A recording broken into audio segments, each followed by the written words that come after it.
todos, sejam todos vocês muito bem-vindos à Casa Espírita Gabriel Martins.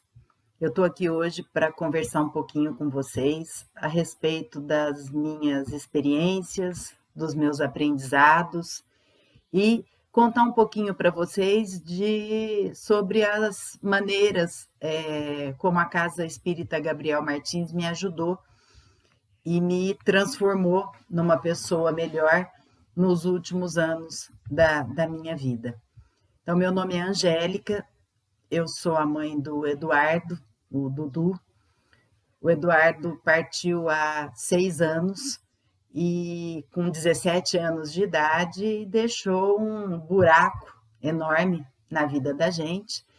E eu busquei na Casa Espírita Gabriel Martins o que eu precisava e encontrei.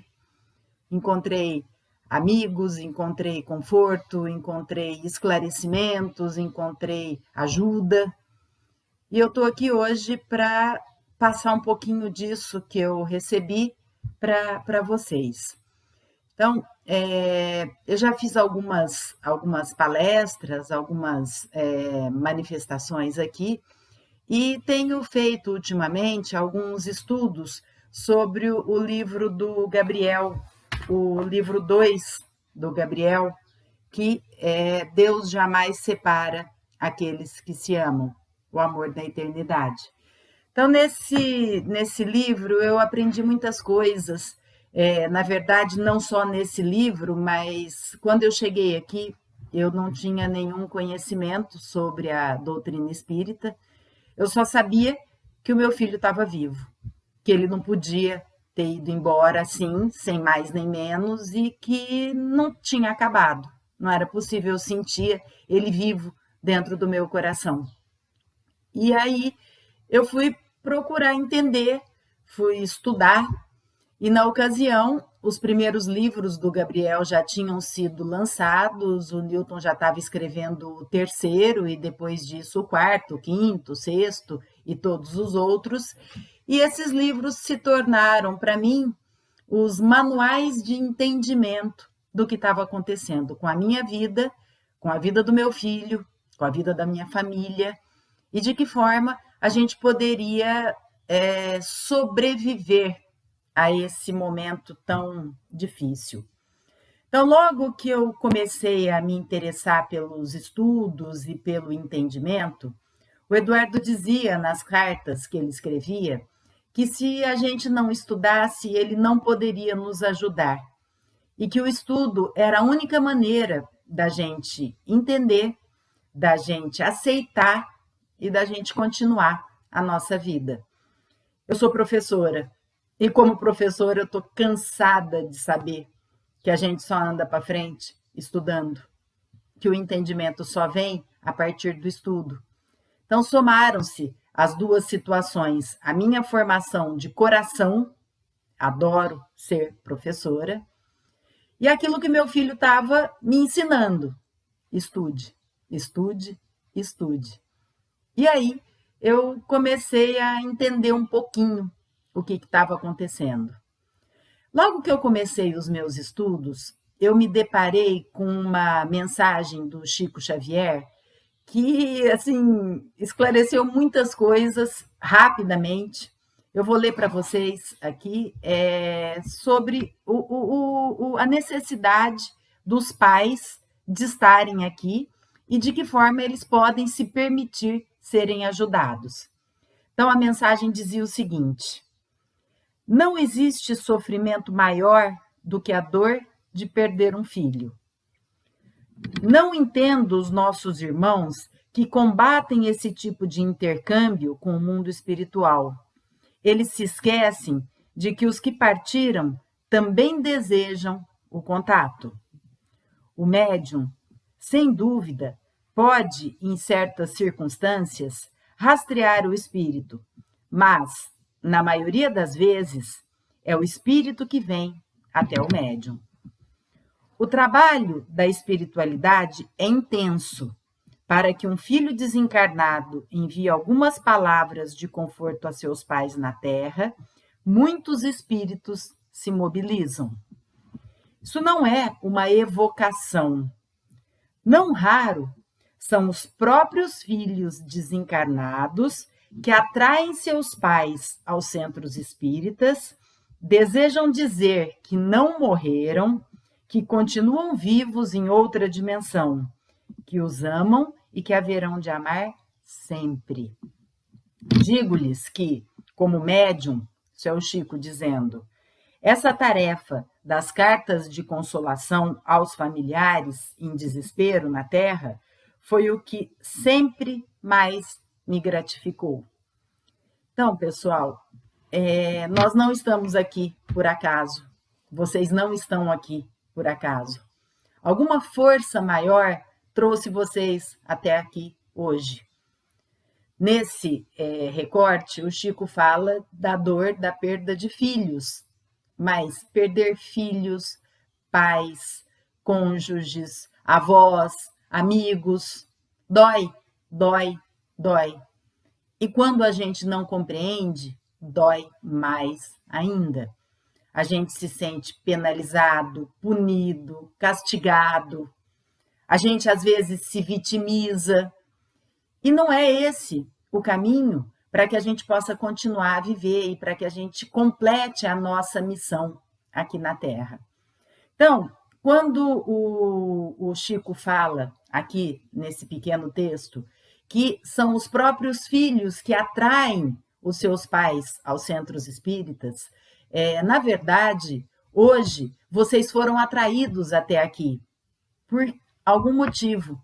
E porque dentro de vocês alguma coisa diz que eles estão vivos, que eles podem se comunicar, que eles podem mandar um recado, que alguma coisa vocês vão levar dessa experiência que vai ser vivida ao longo do dia de hoje. Então, na verdade, vocês não estão aqui simplesmente por curiosidade. Vocês estão aqui porque o coração de vocês trouxe vocês até aqui. Nem todos vão sair daqui com uma cartinha, mas muitos recados serão passados, muitas experiências serão compartilhadas, e essas experiências vão servir de ensinamento para que vocês possam entender melhor o que está acontecendo. Nós temos um trabalho maravilhoso desses médiuns que dedicam a sua vida a nos consolar. O Newton, a Carol, o Diego, sem medir tempo, sem se preocupar com outras obrigações. Eles dedicam a sua vida a nos permitir saber um pouquinho do que está acontecendo lá nessa outra dimensão que o Chico menciona. E esse trabalho deles é um trabalho voluntário, é um trabalho de amor, é um trabalho de caridade. Eles estão nos atendendo. Não porque eles perderam filhos, nem porque eles perderam entes muito próximos, queridos, mas porque eles têm o dom de poder trazer até nós esses recados. Não pense vocês que é fácil. O sacrifício deles é muito grande. A vida deles ficou extremamente condicionada, motivada, limitada a essa função. Eles poderiam estar se divertindo, fazendo outras coisas, se distraindo com outras atividades, mas eles estão aqui, pensando que nós estamos com o coração doendo, sangrando, e que nós estamos precisando de ajuda. E essa é a ajuda que eles podem nos dar. Então, não tenho palavras para agradecer a ajuda que eu recebo desde que eu cheguei pela primeira vez aqui, até os dias de hoje, e não pretendo deixar de vir nunca mais. Hoje, especialmente, eu não posso estar presente, mas o meu coração está aí com vocês, está aí com o Newton, está aí com a Carol, está aí com o Diego e com todos aqueles que estão trabalhando, com todos esses pais que passaram por essa dor, que se dedicam a levar até vocês esse conforto do entendimento. Bom, vamos lá. No livro O Amor na Eternidade, que é o segundo livro do Gabriel, ele já está instalado na colônia Fabiano de Cristo há uns 2 anos. E ele vai, então, começar a buscar depoimentos de outros amigos e outros jovens que também estão lá na colônia espiritual Fabiano de Cristo, e ele vai descrever algumas experiências. E essas experiências nos ajudam a entender muitas coisas. Logo no começo do livro, o Gabriel conta como vai ser a preparação para estar aqui hoje, no caso, para fazer a escrita. Então, todo o trabalho de elaboração do que esses jovens querem contar para os seus pais, quais as palavras que eles podem usar, de que maneira eles estarão conectados, qual é o papel do médium dentro desse processo e como vai ser esse movimento. E aí, então, o Gabriel mostra que existe um treinamento, que existe um acompanhamento por parte do Dimas. O Dimas é o mentor intelectual do Newton, ele é o administrador da casa lá do Hospital Escola Fabiano de Cristo, e ele orienta o Gabriel e todos os outros jovens que chegam à colônia Fabiano de Cristo e que querem continuar a sua trajetória e fazer essa comunicação com os seus pais e familiares. Então, Gabriel fala das dificuldades da primeira carta, da emoção que vem dos dois lados, tanto de quem está escrevendo deles lá, quanto de quem está recebendo. Nem sempre aquilo que chega é exatamente aquilo que os familiares querem ouvir. Os familiares querem o mesmo jovem, a mesma pessoa, com os mesmos valores e as mesmas realidades, mas, na verdade, ir para o mundo espiritual é um processo evolutivo. E, ao chegar lá, eles não estão mais presos às energias materiais do nosso cotidiano, ao espaço físico, ao quarto, ao grupo social, à balada, à escola, ao quarto, à sala, à televisão, enfim, eles não estão presos a essas situações puramente materiais. Mas eles continuam sendo os mesmos espíritos e a essência permanece eternamente. As encarnações vão ser as formas de exercício de experiências novas em busca da evolução.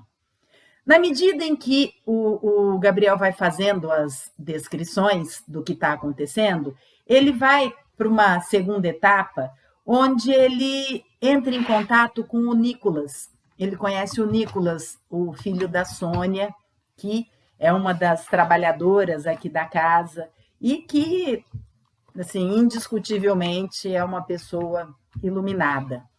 E ele conta que o Nicolas chegou ao mundo espiritual e teve uma facilidade muito grande de adaptação, porque ele teve um apoio muito grande dos seus familiares que estavam aqui na Terra.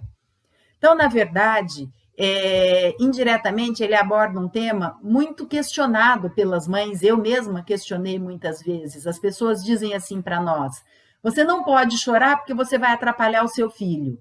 Você não pode ficar triste porque você vai atrapalhar o seu filho. Você não pode se sentir doído. Na verdade, não é o que você vai estar sentindo que vai atrapalhar o seu filho. Às vezes, a gente alimenta a vitimização, e aí a gente alimenta a angústia, a gente alimenta pensamentos negativos, pensamentos doídos, pesados. Isso é uma escolha nossa. A gente pode, sim, sentir saudade. Na verdade, a gente vai sentir saudade por toda a vida, por toda essa existência. E um dia nós vamos nos encontrar. Essa é a certeza que eu adquiri frequentando essa casa. Mas a gente pode ajudar. Trocar o lamento pela energia positiva. Meu filho, vá em frente. eu torço por você. Você vai conseguir, eu vou conseguir. Eu vou fazer o que eu puder para eu ficar bem. Segue a tua vida. O Nicolas teve esse apoio dentro da casa dele. Alguns de nós temos condição de dar esse apoio, mas vocês vão dizer assim: está doendo muito, eu não consigo. Eu não consigo hoje. Mas que tal se eu começar a buscar meios para conseguir? É um movimento de crescimento, é um movimento evolutivo. Como professora de história, eu ensino os meus alunos que a evolução acontece na medida da necessidade. Falando na evolução, basicamente dentro da história, então exclusivamente dentro de uma encarnação. As pessoas evoluem, adquirem conhecimentos, aprendem situações novas, estudam, adquirem uma profissão, fazem um mestrado, um doutorado, na medida da necessidade do seu conhecimento e da sua relação com o mundo. Mas eu aprendi que a evolução se dá na medida da necessidade de uma encarnação para outra e de uma experiência para outra, que não necessariamente está dentro desta única encarnação. Uma encarnação traz um aprendizado, o que a gente aprendeu não vai para o lixo, faz parte da nossa vida. As experiências pelas quais a gente passa são nossas e de mais ninguém. Então, essas experiências alimentam as nossas próximas experiências. E nós não precisamos inventar a roda toda vez que a gente for estudar o movimento de um carro. A partir do momento que a roda foi inventada, ela já está pronta. Eu vou para o próximo passo. O que eu posso fazer para melhorar o desempenho daquele carro? Se eu sou um engenheiro, por exemplo. Eu não preciso inventar a roda de novo. Então, as experiências, elas são adquiridas, elas são compartilhadas, porque nós, como seres humanos, vivemos em sociedade. E pensar na experiência exclusivamente para a minha vida é um egoísmo. E não é assim que a gente cresce. A gente pensa, mas eu evoluí, eu aprendi isso. Todos os meus aprendizados estão relacionados à maneira como eu me comporto socialmente, à maneira como eu me relaciono com as pessoas que estão ao redor de mim, aos desafios que eu me proponho a superar dentro daquilo que eu vou fazer. Então, como professora, por exemplo, eu não despejo um conteúdo em cima dos meus alunos. A gente está atravessando um período difícil, pós-pandemia, retomando pandemia.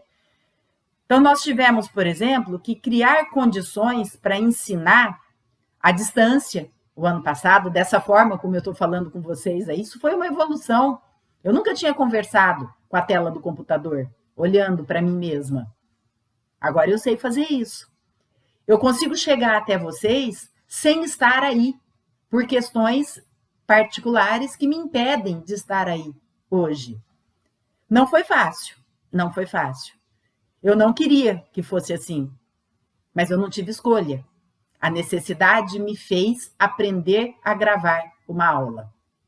Bom, os nossos alunos, os meus alunos, eles passaram por inúmeras dificuldades dentro de casa, a dificuldade de assistir uma aula pelo computador, perderam familiares, entes queridos, os pais trabalhando e estressados pelas dificuldades financeiras que vieram, a dificuldade de encontrar os colegas, os amigos, o namorado, a namorada. Eles atravessaram um período muito difícil. Não adianta eu querer ensinar para eles agora o que foi a Revolução Francesa. Eu preciso entender e buscar neles o que foi a revolução que aconteceu dentro deles ao longo desse período de pandemia. E de que forma nós vamos minimizar a dificuldade que eles tiveram e retomar o entendimento sobre a história do mundo europeu, do mundo brasileiro, da história do Brasil, a história geral, enfim, a sociologia, a filosofia. Mas eu preciso, antes de ensinar para ele o que foi a Revolução Francesa, nesse momento, entender o que está acontecendo com a história dele. e quais são as necessidades dele. Então, eu vivo em sociedade, a minha atividade é ligada às ciências humanas, a educação é parte das ciências humanas. Seja eu professor de história ou de física, matemática, química, ensinar ser professor é ser das ciências humanas. Eu posso ser um professor das ciências exatas, mas eu trabalho com seres humanos. Eu não sou um engenheiro que trabalha com a construção de uma parede, as vigas de concreto e o estudo da resistência daquele concreto para suportar o peso de uma casa, que também depende de relações humanas, porque alguém vai morar dentro desta casa. Nós vivemos num mundo onde nós somos os protagonistas e a gente convive. E a convivência, ela é elementar, é fundamental para que a gente evolua. Então, o Gabriel vai mostrando, no decorrer das situações descritas, que as nossas atitudes, as nossas iniciativas, elas estão relacionadas com aquilo que a doutrina espírita chama de livre-arbítrio. A gente escolhe qual é o caminho que a gente vai seguir. A gente escolhe até onde nós vamos suportar e o que nós vamos fazer para suportar. Então, eu busquei num outro livro psicografado pelo Newton, que eu acho maravilhoso, que são as mensagens, a sabedoria do Chico Xavier. São mensagens deixadas pelo Chico, nosso grande mestre da psicografia, do espiritismo, da doutrina, dos últimos 100 anos, assim, ninguém mais do que ele para promover o entendimento da doutrina espírita. E nesse livro, o Dimas faz algumas interpretações sobre o que é o livre-arbítrio e de que maneira nós temos um papel de muita responsabilidade sobre as escolhas que nós fazemos. Então, o Chico diz assim: procure descobrir o seu caminho na vida. Ninguém é responsável por nosso destino, a não ser nós mesmos. Então, pessoal, ele começa assim, a interpretação do Dimas. Ninguém é responsável pelo nosso destino, senão nós mesmos. E o Dimas começa interpretando da seguinte forma: é comum ouvirmos pessoas dizerem que não são felizes porque ninguém as ajudou a conseguir tal emprego, estudar em tal faculdade, que sua vida é tumultuada por conta do seu casamento. Há pessoas que terceirizam tudo, até mesmo sua falência, atribuindo seus fracassos, dissabores aos outros. Sempre a culpa é de alguém, nunca sua. Mas será que isso procede na realidade? Eu trabalho com ensino médio, então eu tenho alunos de pré-vestibular. E eles passam o ano se preparando para os vestibulares. E quando a gente chega em dezembro, novembro, quando as provas começam, a gente tem uma situação sempre muito nítida. Alguns estão seguros e a gente fala assim: olha, você se preparou até agora. Aquilo que você adquiriu no processo de preparação, você vai colocar em prática nas provas. Se você não se preparou, ou se você se preparou pouco, o seu aproveitamento vai ser pequeno ou médio. Se você se preparou bastante, seu aproveitamento vai ser maior. Quando eu falo em aproveitamento, eu falo em nota, em possível aprovação. E aí, eles falam assim: nossa, reza para mim, professora. Eu rezo para que você consiga colocar para fora aquilo que você adquiriu ao longo desse ano. Não para a resposta vir pronta na sua cabeça. Ah, Deus não gosta de mim, eu não passei no vestibular. Não. Você está se preparando. Às vezes, a preparação ainda não foi suficiente.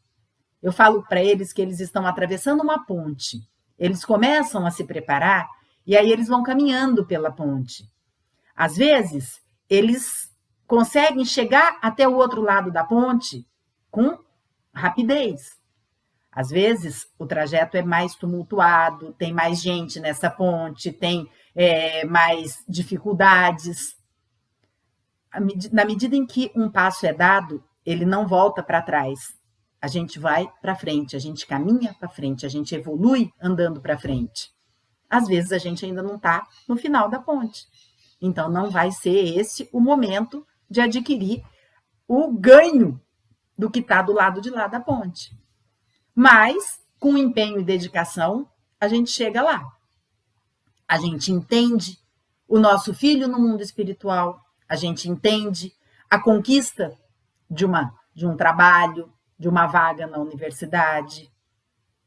Não vai cair do nosso colo, não vai. Papai Noel não vai trazer para nós a matrícula na faculdade. Papai Noel não vai trazer para nós o entendimento do que está acontecendo com os nossos filhos. Esse entendimento virá a partir de muito esforço, de uma briga com as nossas angústias cotidiana para entender o que está acontecendo. E aí vem uma outra situação muito explicada, muito falada pelo Chico Xavier, que é a disciplina. Sem disciplina, a gente não chega a lugar nenhum, porque a gente não está sozinho. Então, o planejamento, a organização. Não adianta eu ler o último capítulo do livro, se eu não li os primeiros, eu não entendi o que levou aquele último capítulo. Eu preciso ter o entendimento do processo todo. Outras pessoas vão estar ao meu redor. Então, a disciplina, ela precisa estar presente no meu cotidiano. Eu sei que existem outras pessoas que fazem parte do meu relacionamento, essas pessoas precisam de mim, eu preciso delas. E não adianta eu desistir, porque aquilo que eu deixei de fazer vai ficar sem ser feito. Aquilo que depende de mim, só eu posso fazer. Então, nós temos aí uma responsabilidade muito grande quando falamos do livre-arbítrio. O Gabriel, quando vai trabalhando as possibilidades dos jovens escreverem para suas famílias, a receptividade das famílias de poderem receber os seus entes queridos, receber as cartas, receber as informações, elas nos fazem pensar em muitas coisas. Então, eu tenho algumas observações aqui da fala do Gabriel que eu acho interessantes de passar para vocês. Presta atenção.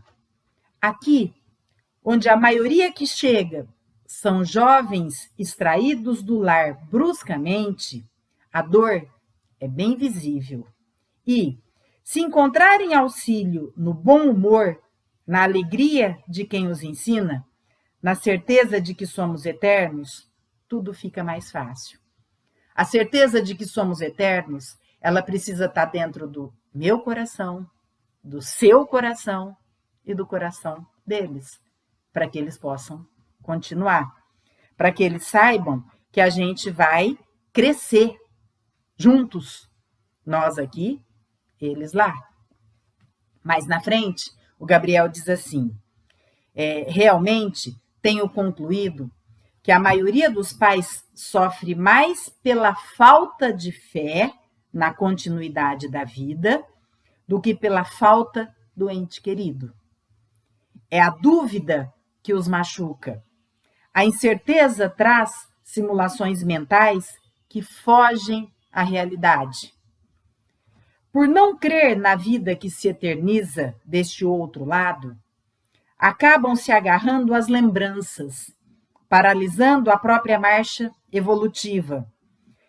A perda de entes queridos, seja um adolescente ou um ancião, não é para fazer sangrar os corações, mas sim para que a alma, que é imortal, ganhe força e crescimento moral.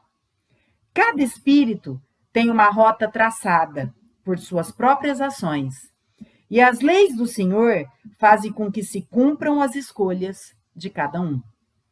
Não há maldade na desencarnação, nem dor. Há apenas recomeço, pois em Deus tudo é renascimento. Ouvi dizer por aqui, o Gabriel falando, tá? Ouvi dizer por aqui que a existência na Terra é simplesmente um estágio para que possamos efetuar nossas tarefas nesse outro lado. pois, sem sentir em si a dor, jamais poderá a alma aliviar-se daquilo que não experimentou. Tanto é que Jesus atravessou a carne para nos mostrar que ele realmente compreende nossas provações. Então, pessoal, dentro dessa interpretação, qual é o nosso papel aqui na Terra, nesta encarnação? Se estamos aqui, se vocês estão aqui, se eu estou aqui, é porque estamos buscando entender um pouco mais do que o simples movimento natural de acordar, tomar café da manhã, sair para trabalhar, almoçar, voltar para casa, dormir e encerrar o dia, materialmente. A gente vai um pouquinho além disso. A gente está um pouquinho na frente de outras pessoas dentro do processo evolutivo. Estamos usando nossas escolhas e nosso livre-arbítrio para ir mais longe ou menos longe, mas estamos fazendo o movimento. Isso é louvável, é gratificante. Vamos caminhar mais se a gente insistir nesse movimento. Não é um movimento fácil, ninguém falou que ia ser fácil, ninguém. É um movimento doído. Mas é possível sobreviver, é possível seguir. Então é para isso que nós estamos aqui. A gente pode se ajudar, a gente pode buscar aqueles que estão passando por dores e ainda não compreendem o que está acontecendo. A gente pode levar a nossa experiência para essas pessoas, o nosso entendimento. A gente pode trazer essas pessoas até aqui. A gente pode conversar, a gente pode explicar. Eu não sei muito, mas o pouquinho que eu sei, eu posso passar para frente. E eu posso aprender mais um pouquinho e passar mais um pouquinho para frente. E quem está chegando, está começando a entender agora e também pode passar um pouquinho mais para frente. Então, pessoal, nós temos um papel importantíssimo nessa encarnação. Nós passamos pela dor da devolução antecipada de um filho para o mundo espiritual. Nós temos que mostrar para outras pessoas que passaram por essa dor que eles estão vivos, que eles podem se comunicar, que talvez eles não se comuniquem todo mês. A habilidade dos médiums, ela é física, o tempo, ele é físico. Hoje nós temos 3 horas, 4 horas, não tem muito mais, assim, o dia tem 24 horas, não tem como todas as pessoas receberem cartas, porque é humanamente impossível para os médiums esse trabalho. Eles vão escrever aquelas que precisam chegar até os seus entes queridos. E os recados serão dados para todos. Então, o Eduardo escreve, muitas vezes recebo muitas notícias dele, notícias maravilhosas, notícias de estudo, notícias de crescimento, de evolução. Ele partiu para um estudo que ele já gostava quando estava por aqui com a gente, das ciências da natureza, da física, da química, do processo evolutivo, das eras geológicas, da energia atômica, da física quântica. Eu não entendo nada disso. Mas assim como ele me contava, quando ele aprendia a fazer uma conta de mais, de menos ou de dividir, agora ele conta as descobertas dentro das energias atômicas que ele faz, dentro da física quântica que ele adquire, estudando. Ele está estudando. Esse era o meu maior medo, que ele não estudasse. Que meu desespero, assim, e agora? Eu fiz tantos planos para ele ir para a faculdade, para ele estudar, para ele ter uma formação. Logo no começo ele já disse, mãe, eu estou estudando, eu estou aprendendo, eu vou seguir a minha vida. Eu vou estar perto de vocês, mas eu vou seguir. Eu vou continuar evoluindo. E é isso que conforta meu coração.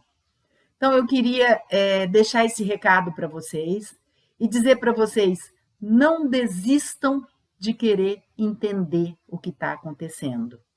Não caiam na tentação daquelas atitudes de lamento, de lamúria, de vitimização. Não faça isso. Você não vai ajudar em nada, nem a você, nem a ele. Luta, briga, por mais difícil que seja. É isso que eles esperam de vocês. É isso que o Eduardo espera de mim. Que eu não me dobre diante da dor. Que eu não me acomode como vítima de um processo. A gente vem de uma história recente, onde oficialmente foram mais de 600 mil vidas levadas pela Covid. Não foi só o meu filho, não foi só o seu, não foi só o nosso. Muitas pessoas partiram. O Eduardo foi antes, o Túlio foi antes, o Gabriel foi antes, o Nicolas foi antes, mas muitos outros foram. E muitas outras famílias, 600 mil famílias, estão sentindo aquilo que nós sentimos. Então, a gente precisa ser forte e levar adiante aquilo que a gente está aprendendo. O primeiro passo já está dado, chegar até aqui. O próximo passo, começar a estudar. Comecem pelos livros do Gabriel, pelo primeiro, pelo segundo, pelo terceiro. Uma linguagem simples, gostosa, esclarecedora. Leia uma vez, 2 vezes, 3 vezes, quantas forem necessárias para que você realmente entenda qual é o sentido disso tudo que nós estamos vivendo. E quando a gente aqui, hoje é um sábado, um domingo, um final de semana, que eu poderia estar no clube, bebendo com os amigos, jogando bola, nadando, tomando sol, eu estou aqui tentando entender o que está acontecendo, eu já dei um grande passo em nome da espiritualidade, saindo da materialidade, sabe? Deixando os prazeres materiais de lado e buscando o entendimento da vida eterna. Aquilo que Jesus nos ensinou desde quando ele passou por aqui. Então, pessoal, é assim que nós vamos andar para frente. Se já estamos aqui, agora vamos estudar. É para isso que nós fomos trazidos até aqui, de acordo com o que o Chico falou nesse texto. E aí, pessoal, eu gosto muito de fazer uma oração que uma senhora muito simples, muito boazinha, muito doce fez comigo. A primeira vez que eu fui no centro espírita, dias depois da partida do meu filho. E é uma oração que faz com que a gente se sinta espírito, faz com que a gente se sinta perto deles, tá? E ela deve ser feita todos os dias, eu acordo e faço, todos os dias.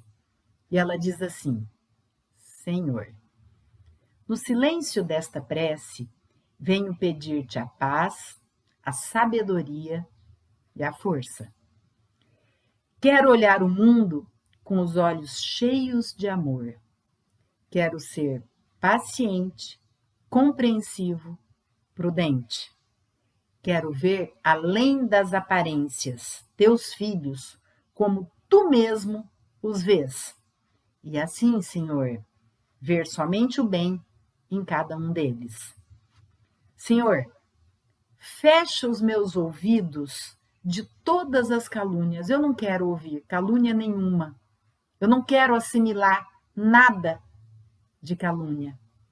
Guarda minha língua de todas as maldades. Segura o meu ímpeto de trazer alguma maldade, fazer alguma coisa que possa não ser muito bacana, para que só de bênção se encha a minha alma. Que eu seja tão bom, tão alegre, que todos aqueles que se aproximarem de mim sintam a tua presença. Reveste-me de tua beleza, Senhor, e que no decurso desse dia eu te revele a todos. Que assim seja. Agradeço a vocês por terem me ouvido.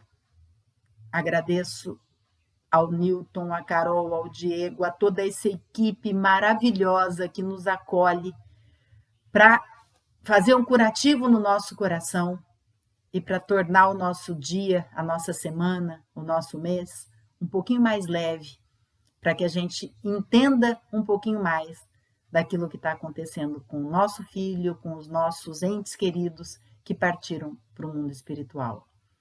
Obrigado a todos vocês, obrigada a essa casa maravilhosa que nos acolhe. Fiquem com Deus, que Jesus os abençoe com muito carinho. Beijo no coração de vocês. Até a próxima.